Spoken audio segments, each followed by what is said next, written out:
Good morning mga idol, what's up? For today's video, ipakita ko naman sa inyo ang amon nga mga nabakal nga mga salakyan. So subong kay damo na kami sa nabakal nga salakyan. Nag-hiring naman kami sa mga driver kay mekaniko, may ara naman kami mekaniko. So ari ipakita namon sa inyo ang mga salakyan nga amon nga nabakal, kag-hiring kami mga sobra grupo lo bilog driver. Ang requirements lang makaigo dapat ang driver sa salakyan. So, oh yeah.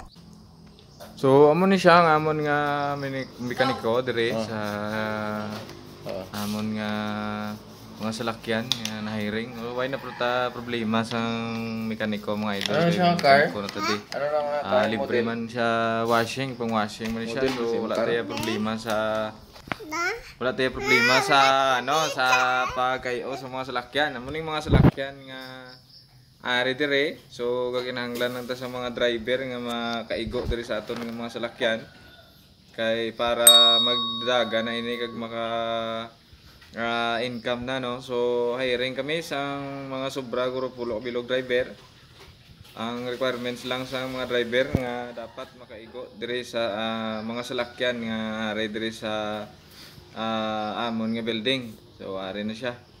Pili lang kamo kung diin ang inyo gusto nga salakyan. May ara ta sports car, may ara man ta pang bukid, batuhon nga mga salakyan, may ara man ta pang karsada nga gapangayo.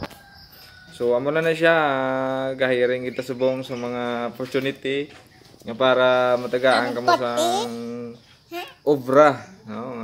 Dapat sagad ka mo mag-drive, kaigo ka mo sa amon nga mga salakyan. So ano pa yun na ka mo dari para maka-experience ka mo sa mga manami nga salakyan. Okay, so ari aton nga mekaniko, wala ni siya kupas, maayo siya mag-washing, maayo man siya mag-kayo, kung hindi makayo, guba ang guwa. So amo na siya. Okay.